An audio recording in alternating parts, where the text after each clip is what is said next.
The projector starts, and so begins this episode of Movie Nights and Matinees, a podcast for people who enjoy movies from when we actually had to go to the movies. I'm your host, Bill Groves, and this is episode 20, Writ, Large Screen, Edgar Rice Burroughs, in which I'm joined by a couple of previous guests to explore movie adaptations of works by the famous author that didn't necessarily feature Lord Greystoke.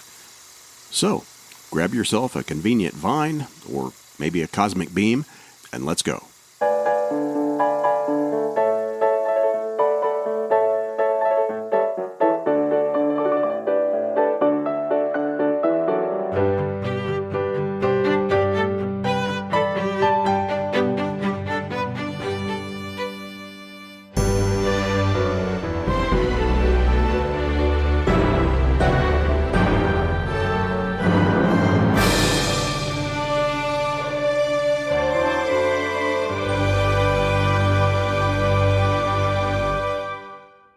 Must have been a little after 3 o'clock in the afternoon that it began.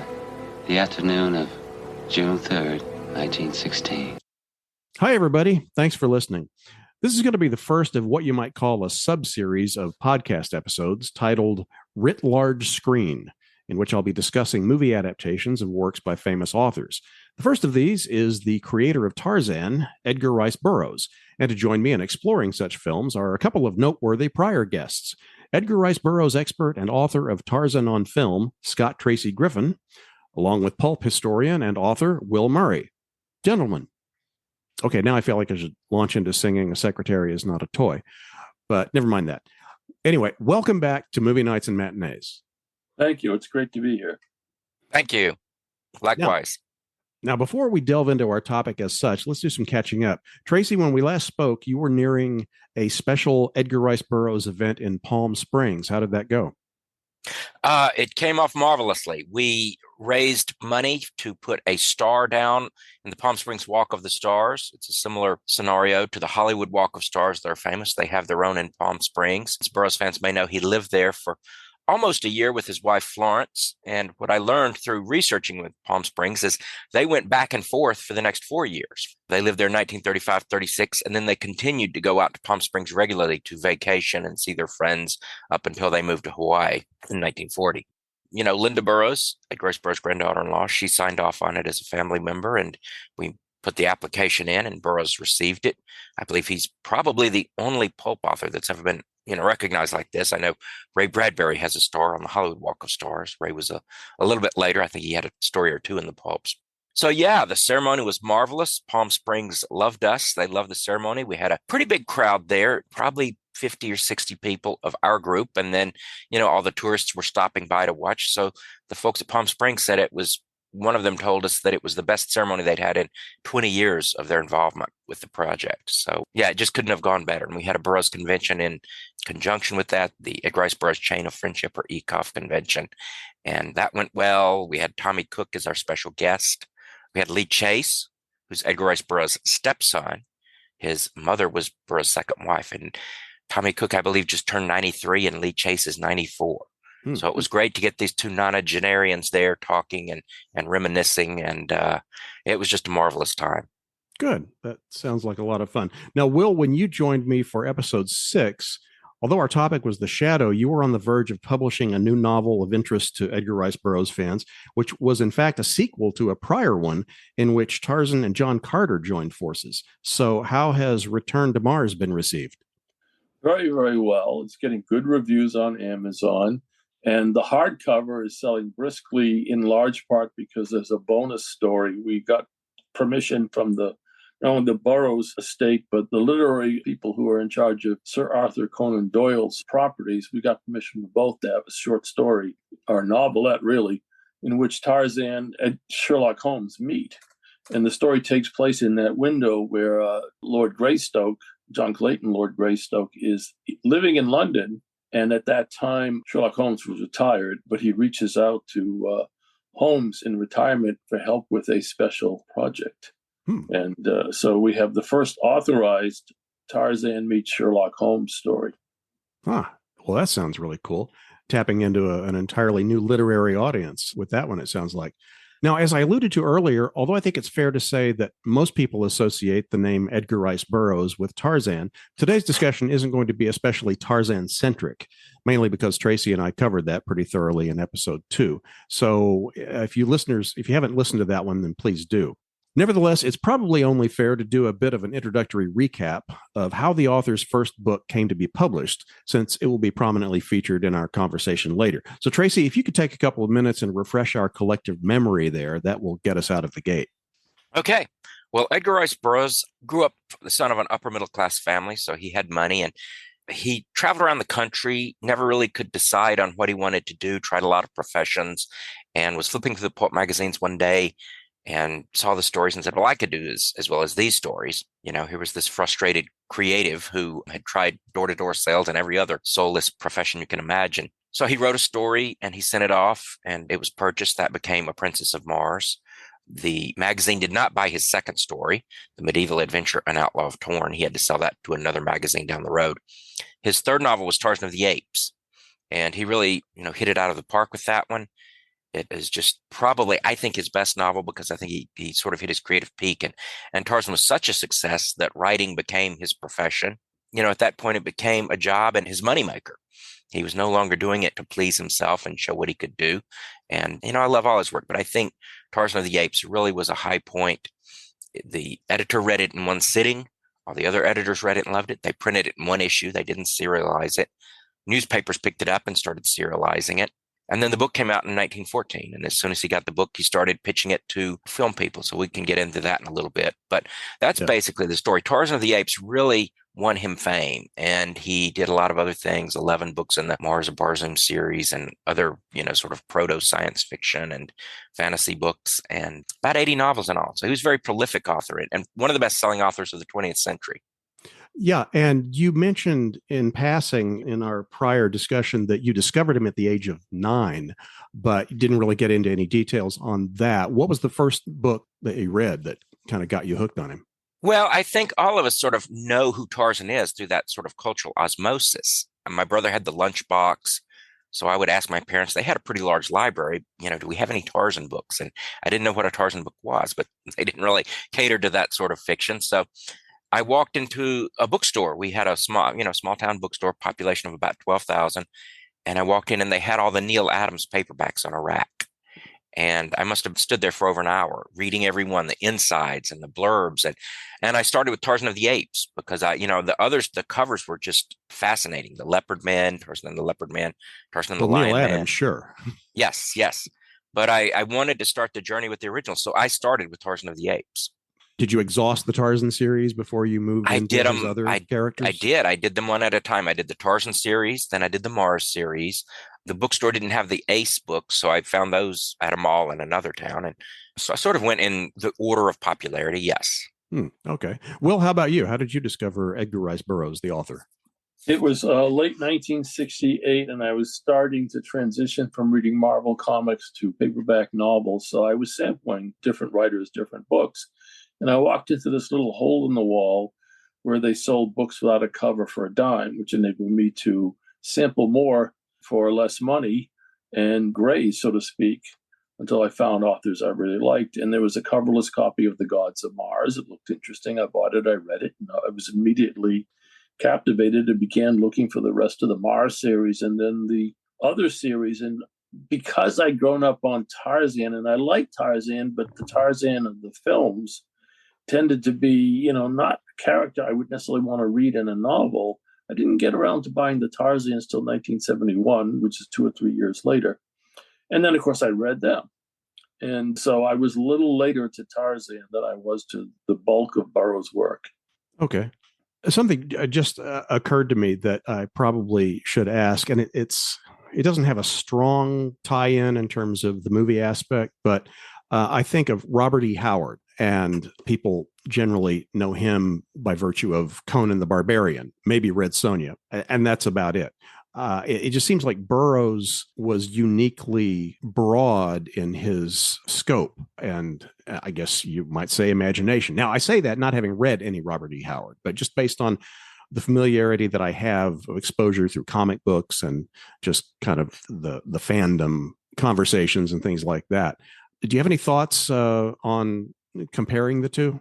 I would say that I would not slight Robert E. Howard because he did Conan, but he also did Solomon Kane, which was a pure adventurer. He did Westerns and he did humorous Westerns. He did El Murex, which was basically John Carter of Mars through his own sensibilities. And he did poetry. Burroughs was not a poet, particularly, although I think he wrote a few in his life. I would say that Burroughs was more of a fantasy adventure writer, and Robert E. Howard tended to be more adventure with a mixture of fantasy in it. A lot of people, that I know and know of and heard of, got into Burroughs through the science fiction window, which is either the Mars or the Venus books or something like that.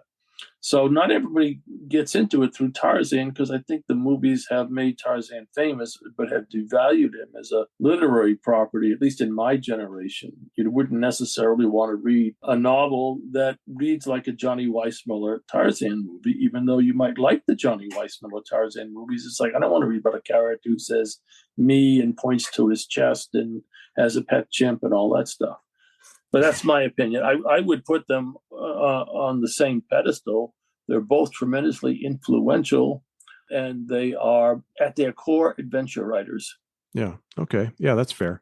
All right. So Princess of Mars gets published, and then Tarzan of the Apes, and then the movies come calling. But Tarzan was not the first one to make it onto film. Now, we mentioned the film The Lad and the Lion, 1917, in the last discussion. Do you want to talk about that one a little bit? Yeah, well, it was almost like Burroughs was just waiting to get that hardback book in his hand after he saw how popular it was. He tried publishers all over the country, and despite its popularity, they wouldn't publish it until A.C. McClurg there in Chicago took it on. And as soon as he got that book, he sent it out to a film agent named Cora Wilkening in New York City. And she, in turn, sent it to William Seelig there in Chicago. And Seelig had a pretty big operation. He's all but forgotten today, but he was an early pioneer in silent film. So Burroughs went over and met with him in December 1914. The book came out in June. So by December, he took a meeting with Seelig. And they talked about doing a Tarzan movie, but Seelig wanted to use documentary footage of actual apes, and they couldn't get that. So talk sort of fell off. And then Burroughs suggested The Land and the Lion, which is basically the Tarzan story with lions. A young man is raised by lions up in the Sahara Desert, and he falls in with a tribe of Bedouins and romances the Bedouin daughter and everything. So Seelig found that one much more filmable because lions, are easily trainable. They sleep about 20 hours a day. You keep them fed, and they'll hit their cues for a little while before they get tired and want to go back to bed. So they filmed that one. Burroughs was out here wintering in Los Angeles when they filmed it in 1916, 1917, sort of spring of 1917, out at the Seelig Zoo. And so he watched some of the filming. It was really sort of dumped on the market. Seelig had already peaked and was sort of declining when that film was released. Seelig had done a lot of jungle pictures in 1914, 15, 16. It was just sort of dumped on the market. There wasn't a lot of hoopla about it. The magazine was published at the same time. So it's pretty much forgotten today because of that. And that's one of, and we, again, talked about this earlier. A lot of people, they think, or at least just kind of have the general impression, if they haven't given it much thought, that the Tarzan movie started with Johnny Weissmuller. But in fact, there were a whole bunch of silent Tarzan films. And 3 of those are lost, along with a couple of non-Tarzan Edgar Rice Burroughs adaptations, The Lad and the Lion being the first one. Now, the next one strikes me a little odd that it would be lost since we still have Tarzan of the Apes, with Elmo Lincoln, 1918, made the big splash. But then he did a sequel, The Romance of Tarzan, also 1918. How did that one get lost? That's a good question. Well, Tarzan Comes to Civilization. It was a quickie. They rushed it into production. Jane leaves Africa thinking Tarzan's dead, and he follows her, much like the end of the novel Tarzan of the Apes. And this time, I believe they go to San Francisco. And so they have sort of these Wild West taverns and saloons and stuff where he has to pursue Jane. And they used a lot of stock footage from the first film, because if you'll notice, a lot of the same actors are in it. I don't know if they filmed any new footage with anyone besides Elmo and Enid Markey, his leading lady. I suggest that it just didn't go over as well. It was Tarzan and Civilization. It recycled a lot of the footage that was in Tarzan of the Apes, which was a better film. So that would be my guess, is it just was sort of considered a pallid imitation. Okay. And then in 1919, we get something that is very unusual. It doesn't involve Tarzan or any of his other famous characters. The Oakdale Affair. What was that one about? Well, the Oakdale Affair was the second sequel to The Mucker. He wrote The Mucker, which is sort of a trilogy. It was The Mucker, The Return of the Mucker, and The Oakdale Affair. And The Oakdale Affair doesn't involve Billy Byrne, the lead character, the first two. It involves his sidekick, Bridge, who's a hobo. And so it was sort of a murder mystery in the hobo jungles. I don't know why they picked that one to film, except maybe they thought it was easily filmable. It was shot in Fort Lee, New Jersey. So it was not shot out here in Hollywood. Oscar Apfel, who was a well-known director, was the director of it. So that's another one that I don't know why it was lost, other than it probably got lost in the shuffle. And, with a lot of those silent films, they would destroy them to get the silver back so they could recycle the silver. Yeah. Yeah. And then the last two of the lost films are Tarzan films. 1920's The Revenge of Tarzan, and that starred Gene Poller, I believe his name was. Yes, that was his stage name. Yeah, he was a fireman, but he was also a tremendous athlete. He was about 6'2" and won all the fireman policeman games they used to have in New York City. So that's how he caught the producer's attention. Again, that one started out in Fort Lee, although they came to California to film. That one, there are actually surviving reels from a European archive, and they're in deep storage here with UCLA archives, awaiting restoration. I was not aware of that.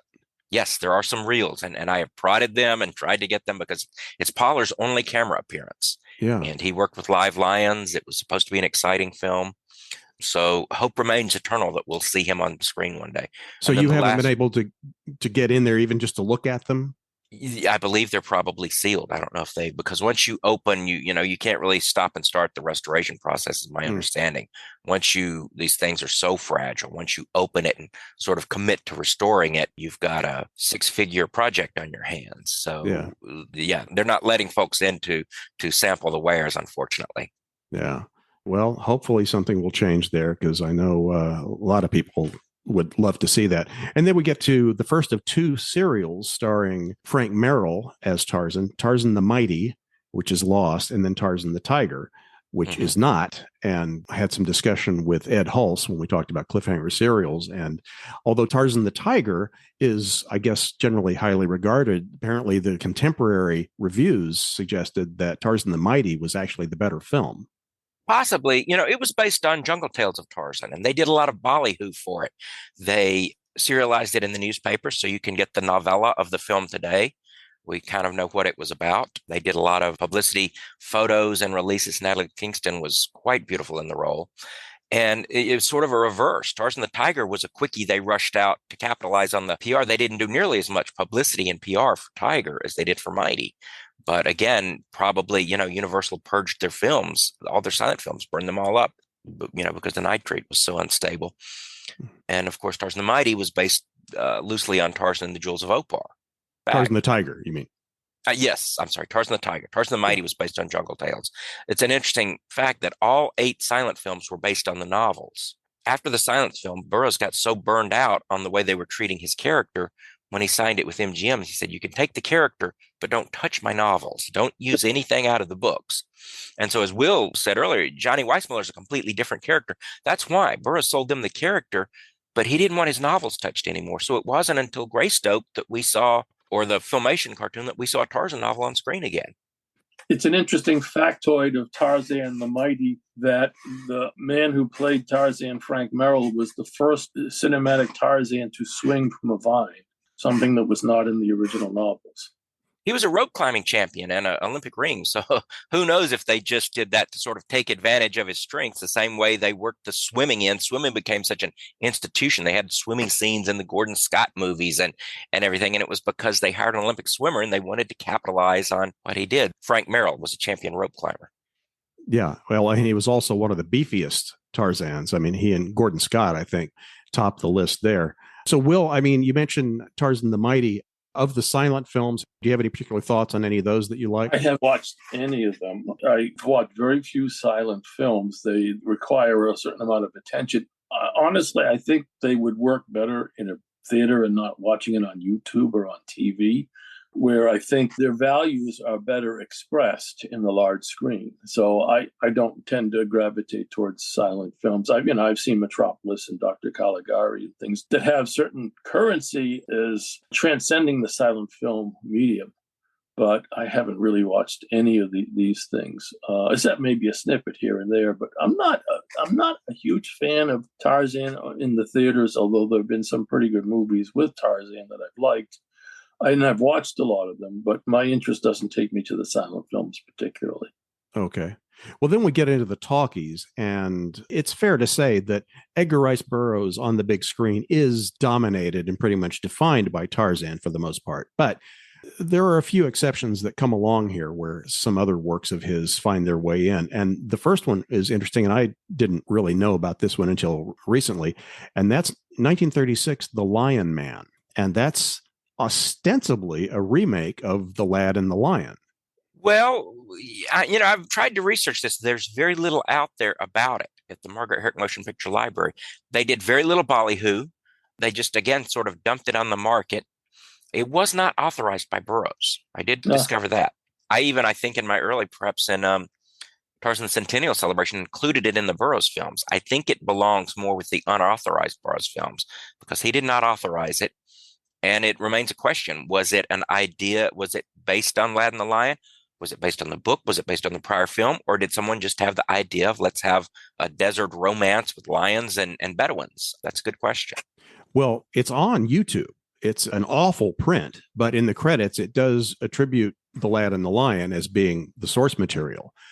But I have the sense, based on your description of The Lad and the Lion, which I have not read the original story, it appears that it's very loose if there's a basis for it. I mean, it doesn't really parallel the Tarzan film in terms of how the child is raised or anything like that. It's more that there's this figure and he kind of becomes, he becomes orphaned and raised under the care of a Bedouin, I believe it is, who instills in him this kind of culture of the lion, learn the ways of the lion. And so he develops this nickname and I guess is kind of referred to as the Lion of the Desert. That's the gist of it. Thou art being unkind to thy father. I am afraid we have offended you, sir. What of it? He's not nearly so powerful since the coming of Leon Elgin. What knowest thou of this lion man? Hast thou seen this wild man of the hills? Nay, father. But like all of Arabia, I've heard of it. Hast thou heard that he and his lions tear the necks of men? Wouldst thou like him to tear thy horse to pieces? He does no harm to any except evil to us. He's made the Lackville Pass safe for caravans. He will someday lead all true believers to safety and happiness. It did seem pretty far away from being anything comparable to, a Tarzan story where he's raised by lions. That didn't happen. Well, if you remember the movie The Life of Pi that came out a while back, it was about a young boy trapped in a lifeboat with a tiger. And a lot of Burroughs people thought that was a ripoff of The Lad and the Lion because in the original The Lad and the Lion, the lad is about, I guess, 10 or 12 years old, and he's on a ship, a steamer, with a captive lion. And the ship goes down and he and the lion escape. So that's sort of how he joins up with the lions. He and the lion survive this escape and they bond and they hunt together. And then they find the Bedouins there in North Africa. So the lad was a little older. He was an orphaned European noble, the heir to the true throne. And what's interesting is Burroughs, when he released the novel, he added interstitial chapters. So it goes back and forth if you read the novel. The Balkan romance, it tells what's going on in his kingdom while he's in the desert. And that was actually a later addition by Burroughs to sort of flesh it out and make it big enough word count for a novel. Okay. Well, then we jump forward to 1941. And once again, there's a serial based on Edgar Rice Burroughs material. And this is Jungle Girl. Yeah. That's considered one of the best jungle serials out there, and it's enjoyable in its own right. Has very little to do with Edgar Rice Burroughs. They basically licensed the title, and they put Florence Gifford in a little leather mini dress, and put Dave Sharp, the very famous stuntman, put him in that same little leather mini dress and let him double for her. Yeah, it's exciting, it's stunt filled, and it's a great serial, but it's an Edgar Rice Burroughs project in name only, and it was authorized, but her character bears nothing, to the character in the book. In the book, you have this heroic American physician, intrepid guy, goes into the jungles of Cambodia and finds a lost civilization and this lost princess who's a dancing girl for this sort of evil king and rescues her, and it turns out she's a princess. So that was set in Cambodia, had nothing to do with Florence Gifford, I think, who was the daughter of a missionary who is having all these adventures in Africa. I suppose you wonder why we're here, Doctor. Yes, I was coming to that. I am a little curious. About your brother, Bradley Meredith. Bradley. What devilment is he up to now? Your brother's a changed man, Doctor. As you know, he received a long term in prison. He's just recently been paroled. I owe my brother nothing, Mr. Latimer. Absolutely nothing. His criminal activities drove me into the jungle, forced me to bring my daughter up with a savage tribe. But it stands on its own. It's a good serial. And it's so divorced from Burroughs that they did a sequel, Perils of Nyaka, and they didn't pay him for it because they didn't use any of his material that was used in the first serial.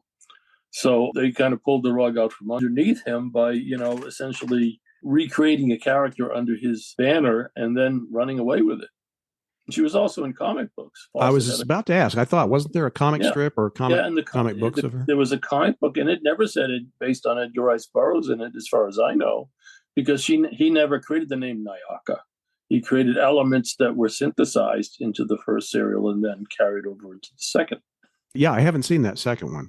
I'll have to try to get my hands on that at some point, just because I like serials. All right. Now, a couple of years later, this is when I saw this in IMDb. I have to ask if this is a legitimate credit, because, I mean, anybody can go in and put information in there.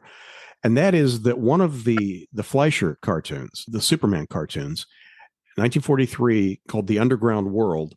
And while on a hunting trip, my father discovered what are now known as the Henderson Caverns. More than 40 years ago, he mysteriously disappeared while exploring them further.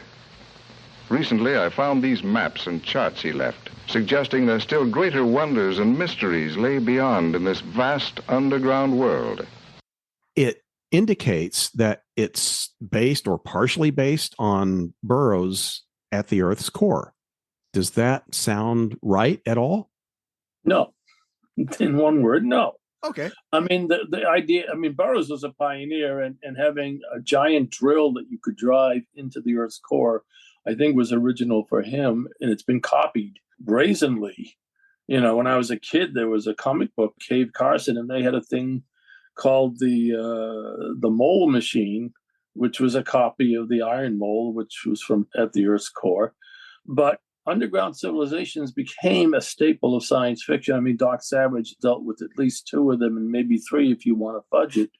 So I would say whoever did that just either doesn't know anything or was just playing a game, because that Underground World cartoon, which I have seen, is really, it has no correspondence to any of the Pellucidar novels that Burroughs wrote. What would you say, Tracy? I'll defer to you. I haven't seen it, so I'll have to check it out. But yeah, I mean, it sounds like, on IMDb, anyone can add credits and acknowledgments. Who knows? Maybe someone got their wires crossed there. Well, it was populated by people who are birdmen, and that's not specific to Burroughs. So, it just seems to be a generic underground world that, for all I know, could have been taken from Amazing Stories or Astounding Stories if they had any specific influence.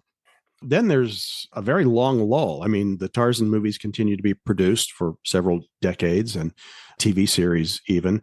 But Burroughs, at least in any official adaptation, and as far as I can tell, and again, I'm relying on IMDb for this, but apparently nothing else of his reaches the big screen until 1974. And then there's the beginning of what becomes a trilogy of films by Amicus, who is arguably best known for a number of horror anthologies. But the first one of those, 1974, is The Land That Time Forgot. This could have been the end of just another tragic episode in war at sea. But for the few survivors of a torpedoed merchant ship and the crew of a German U-boat lost in the frozen South Atlantic, it was the beginning of an incredible adventure. For this was the day the 20th century met the primeval world face to face. American International presents The Land That Time Forgot, an astounding motion picture based on the book by Edgar Rice Burroughs, creator of Tarzan and the most thrilling science fiction stories ever written. Travel through an underwater passage and discover an awesome prehistoric world. fight for your life against the terrifying creatures of a lost continent. Come face to face with primitive man and learn the secret of evolution, the land that time forgot. How does that one compare with the source novel? You know, it's interesting. I think that probably one of the most authentic adaptations of a novel is The Son of Tarzan, which is a 1920 silent. Oh, and I finally saw that. I told you Did you? last time around that I was trying to watch it, but the quality of the DVD that I had was so poor, it was just really tough to watch. But it turned out Grapevine Video had a version of it that was, it might have even been the same original source print, but they didn't try to cram it all onto one disc. So I think the quality was better there. They had tinting. It looked like it was correct projection speed, I think. But anyway, it was much improved. So I finally got through it. So yay. Well, good, but it does drag. And I think that's both the strength and the weakness of The Land That Time Forgot. It's very close to the novel, but they spend half of the movie in the submarine. Yeah. And it's very claustrophobic, and the back and the forth and the exposition. And you just happen to have two biologists on this submarine, a civilian biologist, and the captain of the submarine is also a biologist. And he has his microscopes and his equipment with him and his biology textbooks. And to me, that's sort of a strength and a weakness, is we just don't get enough dinosaur adventure. You know, and I enjoy the film. I just wish more had been in Caprona.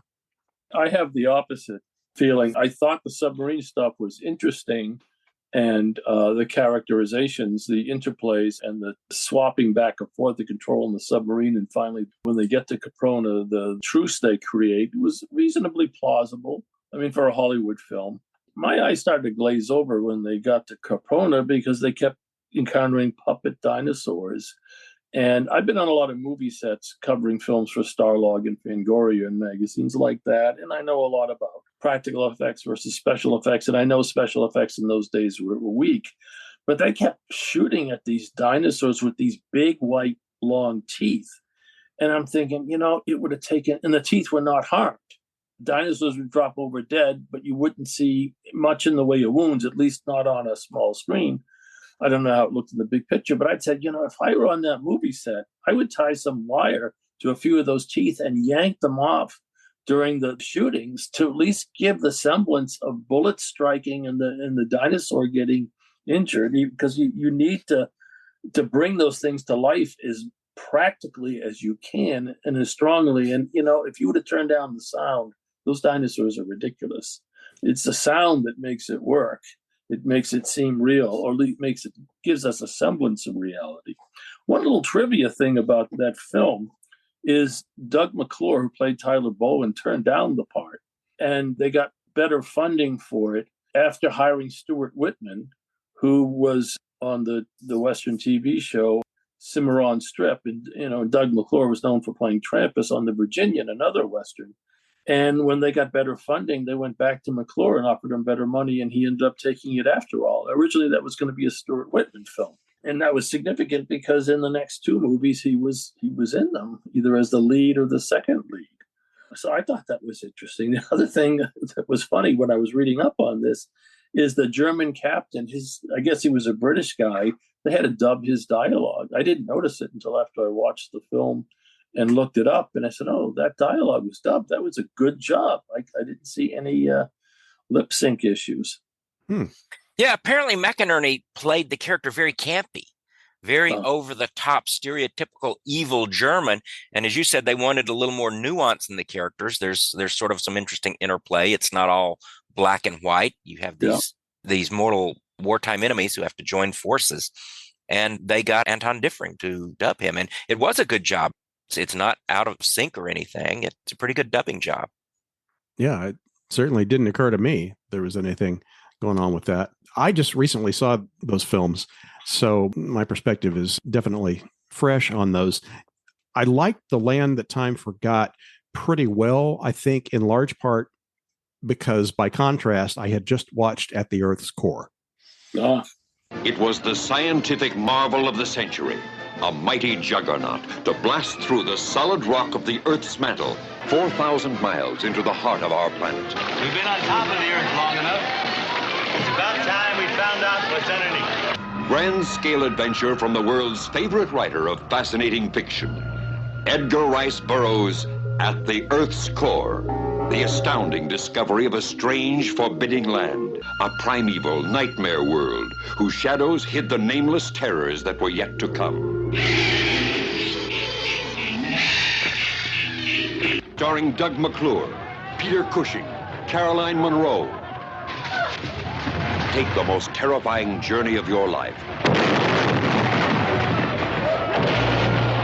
Edgar Rice Burroughs' At the Earth's Core. I got to be honest, in terms of the storyline and heck, maybe even the poster art, I would have been more drawn to for the subject matter, but started watching it and I'm sitting there going, okay, it says Amicus, but was it really Sid and Marty Krofft? Mm-hmm. I mean, it's like just any minute between the silly looking menacing monsters and the kind of second rate rear screen projection effects that they had to make them look bigger in the background. I just, okay, any minute now, H.R. Puffin stuff's going to burst out of the jungle, or Jack Wilde with his flute, something. Yeah, it's interesting because they sort of went the opposite. Like I said, they really tried to have fidelity, and part of that was Michael Moorcock and James Cawthorne scripted The Land That Time Forgot, and they really tried to play it straight and delve into the whole evolutionary aspect, and they added an aspect that the island is alive and the island is they built on that and the people, and then it just sort of falls off a cliff with the second movie. The production values are just so so cheesy. And I have a friend who's a little older, who came of age in the 70s, was a teenager. And his theory was you were supposed to go to see this at a midnight movie when you were stoned out of your mind. And that was what made it entertaining, that if you saw it and you weren't drunk or stoned, that it, you lose the experience. So, and having tried neither of those, I can't speak to that, but that was one theory because, it's just loopy that they don't have dinosaurs. They have men in the kaiju suits or whatever, just sort of the big two guys and bipedal guys bumping against each other and trying to fight in giant rubber suits. And they had the one dinosaur, fire breathing dinosaur that's looks like he's on a grip cart or something that just kind of gets wheeled around. These movies were considered Saturday movies for kids when they had the Saturday off. They weren't going to school, or summer movies, but these were the sort of the modern version of Saturday matinee films. So they were aimed at essentially a younger audience. So and a younger audience is more tolerant. If you got to see some monsters or dinosaurs, no matter how cheesy, you were at least somewhat entertained by that because you were into dinosaurs. What I look at is, to me, the remarkable thing is the first monster movie I saw in the theater is 1961 Gorgo. And these were the 12 or so years later. And it almost looks like the technology had gone backwards a little, but it was close to the same technology. You jump ahead only 10 years into like 1980 or so, and you're seeing these kinds of movies done the Spielberg way and the Lucas way, and real money being poured in, real effects and real acting, at least to some degree. So there was a giant leap. If those movies had been made a decade later, they would have been quite different. Yeah. In fact, the Amicus people wanted, after Land of Time Forgot, they wanted to jump into a John Carter film, but they couldn't get the rights. They couldn't afford them. The rights were available, but they were not affordable.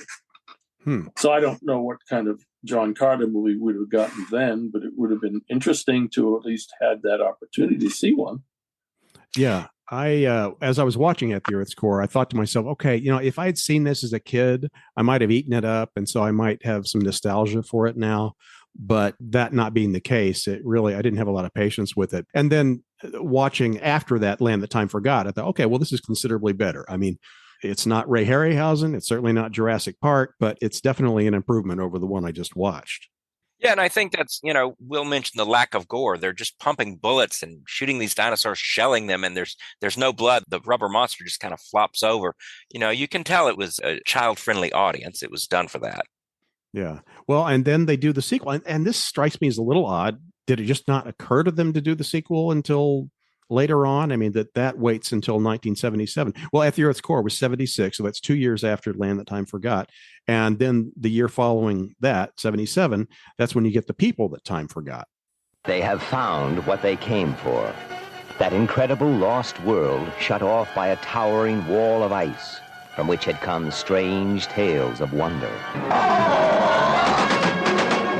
Edgar Rice Burroughs, master of astounding adventure, takes us back to the fantastic island of Caprona, where time has stood still for millions of years, where men and beasts fight a fierce battle for survival in a land of savage mystery. And again, it's similar in terms of the effects technology and the dinosaurs and everything. And it's got another blended cast. I'm going to take a guess at that one. Do you have actual knowledge, Tracy? No, I don't. Go ahead. What's your I'm theory? going to take a wild guess. Doug McClure was the star, and Land That Time Forgot did well for that company. It was pretty high on the British top films of that year. Not so hot in America, but still decently. And the problem is that if you did the sequel, Doug McClure was not going to be the lead. He was going to be the guy who gets rescued in the second film, because that's what happened in the second book. So I think what they were thinking is, we've got to keep our lead. We've got to keep Doug McClure front and center. So let's do a different Burroughs movie. We'll still have the Burroughs name, and he'll be the hero. And that's what happened with At the Earth's Core. He remained the lead. And then when they got around to sequeling Land That Time Forgot with People That Time Forgot, it was, okay, he's been good for 2 films. We need another film. He can come in the middle of the film as the guy rescued from Caprona. And so it was a way of using him in all 3 films to the maximum they could, given the source material. Yeah, and speaking of which, now were the books tied together with that common character? Well, it was a trilogy. So they had, when I'm watching it, Bradley, who's the captain, I believe he was the first mate in the book. He has one of the trilogy adventures. So party gets split up and chased away by the dinosaurs, and you have these different characters who have adventures. So, as Will said, that's kind of a problem when you've cast Doug McClure and he's your leading man and your go-to guy. And, and the captain was played, I forget the actor, but it wasn't a leading man playing the captain. You can't really go ahead and take this character actor and make a movie out of him. So they had to sort of rejigger it and reconfigure it. So that's probably what happened, is just a little bit of reconfiguration there. And how do we keep Doug front and center? Because we've got a contract with Doug, and Doug has a name that puts butts in the seat. Now, you said it was the books. They were a trilogy. What was the third one? Well, it was The Land That Time Forgot, The People That Time Forgot, and Out of Time's Abyss. Okay. So the movie The People That Time Forgot is sort of a mashup of the last 2, I guess you'd actually call them novellas. So they were all combined in one thick novel. So it's sort of a mashup where you have the character, his childhood friends takes an airplane into Caprona to rescue him. I believe that was the second book. But this Lost Civilization is sort of drawn from the third book. But in the third book, they had bat wings. They were a flying race that would kidnap the human women to procreate. And that idea alone of these monstrous Batmen procreating with human women is probably a little too racy for the times, especially for a children's movie. And probably that hanging guys from wires and so forth would have blown their budget. They couldn't do that. So they created this sort of a samurai civilization, sort of the evil overlords. Oh, that was in the book? Because I saw that in People That Time Forgot movie. I'm thinking, okay, I know the budget on these things wasn't all they might wish for, but did they have to raid a Kurosawa production surplus or something for their There costumes? was an evil superior race, and the implication was that's what humans evolve into. We follow the humans from the ape men to the hatchet men, they call them, the spear men, the bow and arrow men, the Galu, which are similar to Cro-Magnon. And then you had this bizarre, monstrous race that preyed on the Galu, with the implication being that's what the Galu evolved into. But yeah, they didn't have the whole samurai. And I don't know if you noticed in The People That Time Forgot, those tapestries had Frazetta paintings. They really tried, when you get into the Naga, and that's a name that's totally made up for the movie. In the books, they were called the Weirwoos. Sort of Burroughs, I guess, was playing on weirdos. They were the Weirwoo race. But the Nagas, if you see the way the throne room is staged, even to Sabala, when he's sitting on the throne, it's very much composed like Frazetta paintings. I can see that. Yeah, that makes sense. All right. Well, now, although the title and indeed the premise of the podcast is theatrical movies. We're talking big screen and everything.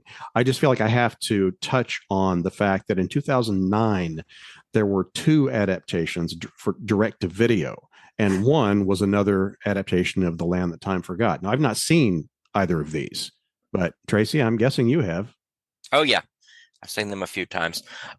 They're decent for the budget. The Land That Time Forgot posits that Caprona is in the Bermuda Triangle.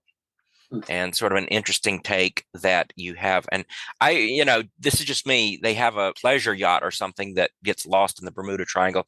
Why not a boat full of Sports Illustrated models get lost in the Bermuda Triangle? Just go for broke if you're going to leave Burroughs behind. But they have a pleasure yacht. And what's interesting is that the German U-boat has been lost in the Bermuda Triangle. So you do have the German villains on the island. But that's sort of their thing, is that there's a time warp or something.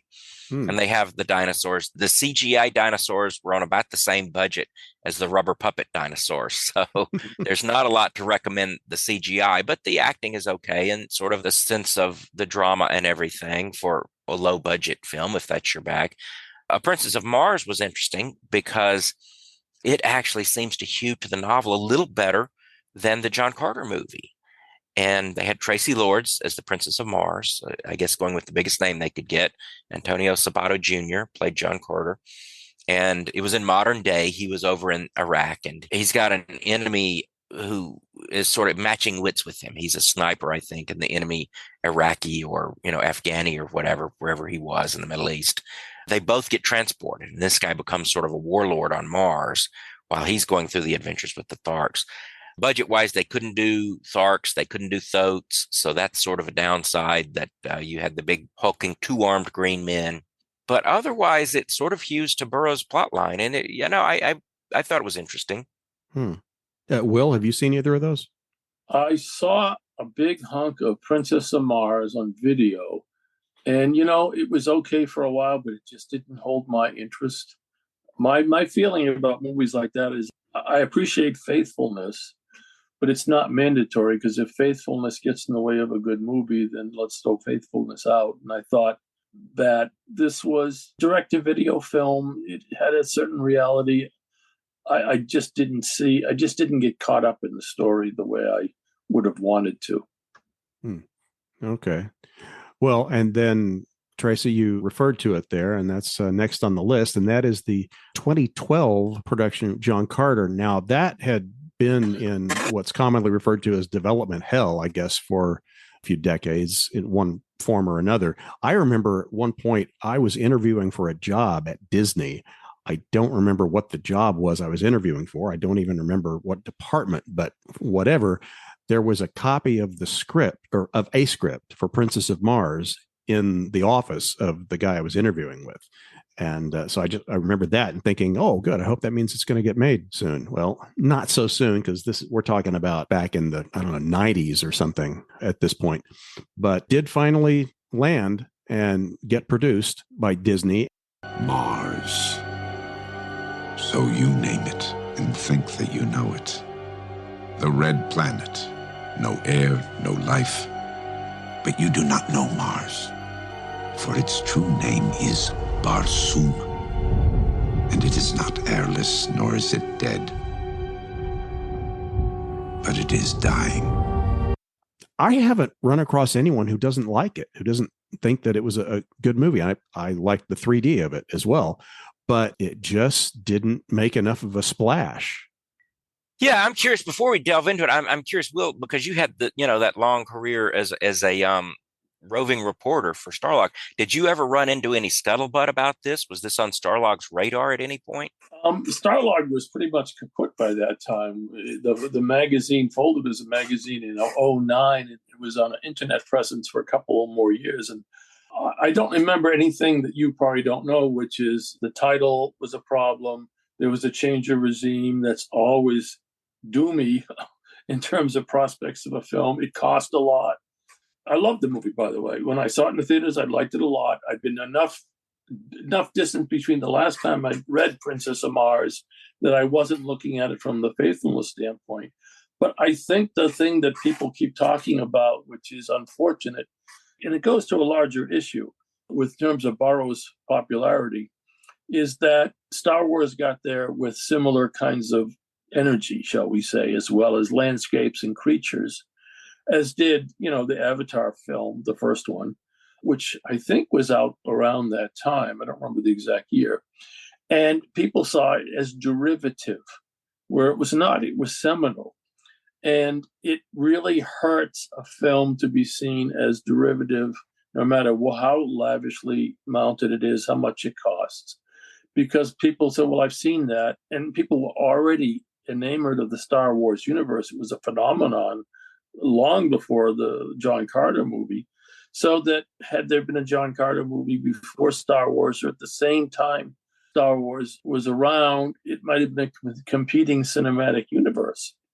I remember Jim Sellos, president of Edgar Rice Burroughs Incorporated, telling me over lunch a year or two ago that Edgar Rice Burroughs novels sold really, really well in paperback until the advent of Star Wars. And specifically, I imagine not only Star Wars, but Star Wars novelizations and spin-off movies. And it kind of took the audience away because the stuff was written in a more modern voice, and it was also in films and TV specials and comic books. At the same time, it's funny, I think it was Elmore Leonard wrote an introduction to some book and said, the Western was really strong in paperbacks and hardcovers until the advent of Star Wars, which was a space Western. And the younger audience went in the direction of the space Western story and not the historical Western story.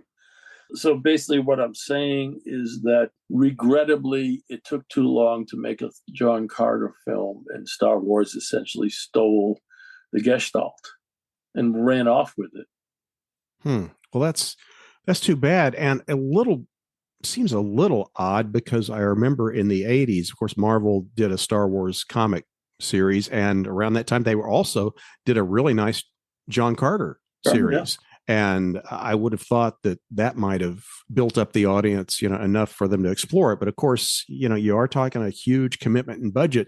And I wondered if in the case of the John Carter movie, if it was The Rocketeer all over again, where the studio just didn't promote it enough. Yeah, that's part of it. The other thing is that, as I mentioned, Edgar Rice Burroughs novels were all over the newsstands and the chain bookstores up until around, let's say, 1990s. And so a generation of young readers who might have found the Mars books at their local bookstore or newsstand rack didn't encounter them because major publishers looked at the old pulp stuff, whether it's Doc Savage or John Carter or Tarzan or Westerns, as that's old stuff and it won't sell on the level we want. We want bestsellers and only bestsellers. And we want fat books and not skinny books. And the John Carter was skinny book. So the movie came out at a time when the youngest audience might have encountered John Carter novels, really didn't know who he was. Wow. Is there any, and this be an open question to both of you, are you aware of anything in development, not just John Carter, but I mean Edgar Rice Burroughs in general? I know there's been some talk of a new Tarzan project, but just Edgar Rice Burroughs in general, anything on the horizon that is worth looking forward to? Well, Sony has the rights to live action Tarzan. And as far as I know, do not have a creative team in place. So they just have the option. And of course, we've been under the actors, first the writer's strike and then the actor's strike. Actors are still on strike. So that really slowed development. There is a European, an English animation group headed by Andy Briggs, who did some young adult Tarzan novels. They have rights to the animated Tarzan. I think they've been trying to get something going for about 3 years now. And there is, I don't know if it's still out. They released it last year, I think, maybe a little over a year ago. They released some sample footage. So I don't know where that stands, but, they're trying.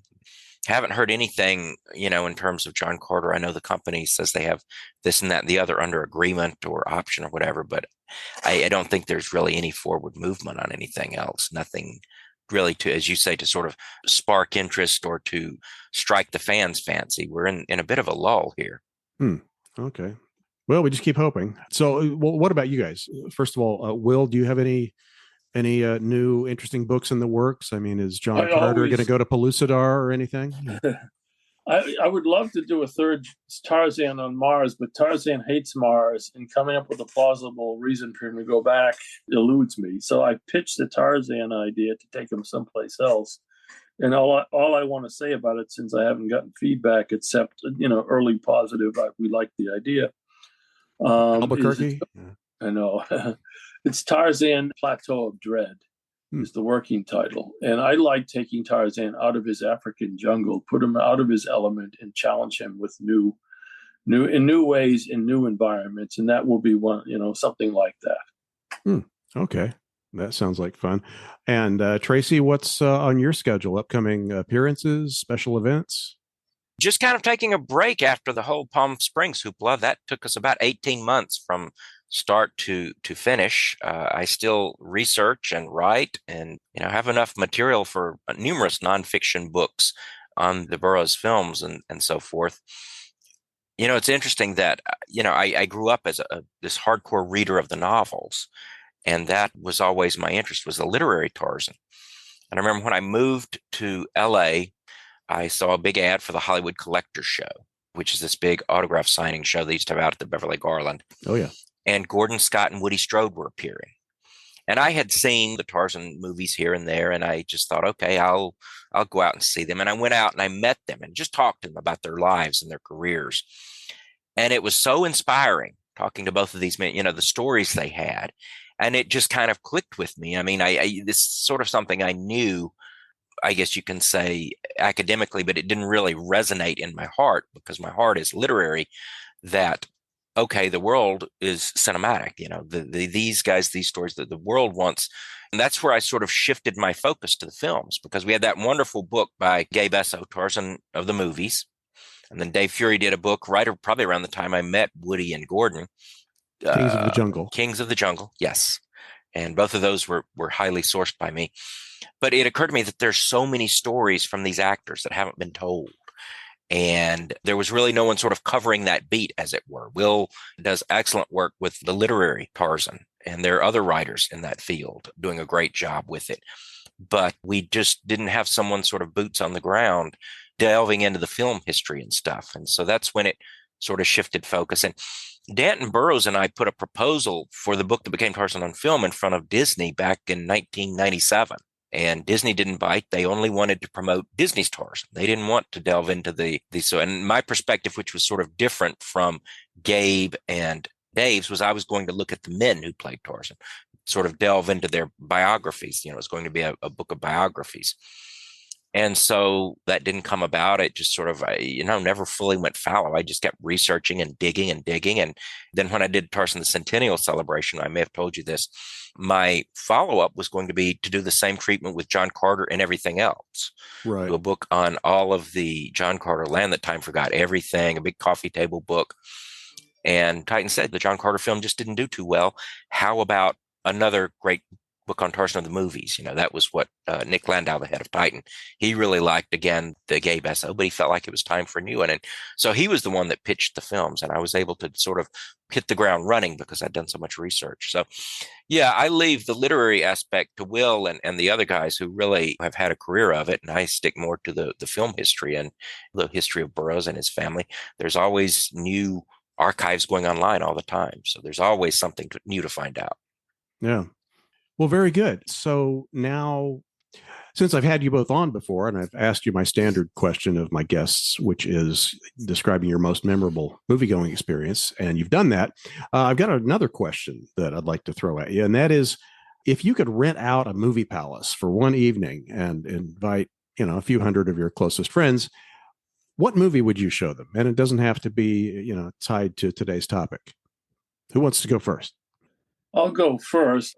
I like the idea of showing something to people they haven't seen or haven't heard of. And there was a movie done in 1959 called Black Orpheus, filmed in Brazil, that was a love story, but it was also kind of a supernatural story. It was a retelling of Eurydice and I'm forgetting his name. But the Greek myth of the hero who goes to the underground, or the girl who dies, and the hero has to go to the underground to rescue her. I'm very impressed by that movie because it's the kind of movie they don't do anymore. It's realistic, but it has elements of the supernatural. It's a very good love story. And I remember reading the the two stars, Breno Mello and the woman Marpessa Dawn, they happened to die either on the same day or a day apart many years after they made that movie. I thought that's kind of interesting. It's a color film. It's not a black and white. But I thought that's a movie that's getting forgotten that might appeal to a lot of people if it only was revived or remade. Okay. Yeah, I know the title. I have not seen it, so I should put it on my list. So, Tracy, how about you? Well, my taste in movies outside of the genre tends to run to sort of offbeat stuff like Donnie Darko, Mulholland Drive. And those are films that I think everyone who views them can take a little something different away, because there's a lot that's unspoken. Everyone seems to have a different opinion of those films. And I sort of have my own theory of what David Lynch was saying that dovetails perfectly with my experience in Hollywood of being a young guy coming out here right out of college and trying to make it in Hollywood. So I probably wouldn't do those. I think what I would do would be to show a double bill of perhaps either Tarzan the Ape Man and Tarzan and His Mate with Johnny Weissmuller, or the two Gordon Scott films, Tarzan's Greatest Adventure and Tarzan the Magnificent, but accompany that with a lot of print material and sort of do a talk before the film and tell people why these films are relevant and why they're important and why we should remember them and what contribution they made to our cultural history. So in other words, I wouldn't just show the film in a vacuum. I would show them and say, this is why these films are significant and should be remembered. Sure. Yeah, that sounds like a good idea. All right, then. Well, once again, guys, thank you for joining me in this discussion. I've enjoyed it, and hopefully it's been informative. And people will be able to seek out some of these films if they haven't watched them already, form their own opinions, and share them and discuss them online. Oh, and you can visit the featured guests page on the Movie Nights and Matinees website, and you'll see pictures of Tracy and Will there. You click on those, and it'll take you to their respective websites, and you can learn more about them and what they're doing and so forth. So, gentlemen, until next time, thank you for joining me again on Movie Nights and Matinees. Thanks for having us. Thanks for having us. It was a pleasure, Bill. As always, if you're interested in seeing the films we've been talking about, swing over to the screening room page of the Movie Nights and Matinees website, where you'll find images linked to Amazon where you can order them. Except the lost films, of course. If you run across any of those, be sure to let us know. If you haven't already done so, please click on the follow or subscribe button wherever you listen and submit a rating and review where possible. You can also offer up reviews, comments, recipes, whatever, on the Movie Nights and Matinees Facebook page. Also, and I haven't really tended to think to ask this, but if you're enjoying the podcast, share it around. Spread the word. Don't keep all the good stuff to yourself. Be sure to join me for episode 21 in a couple of weeks when but that would be telling.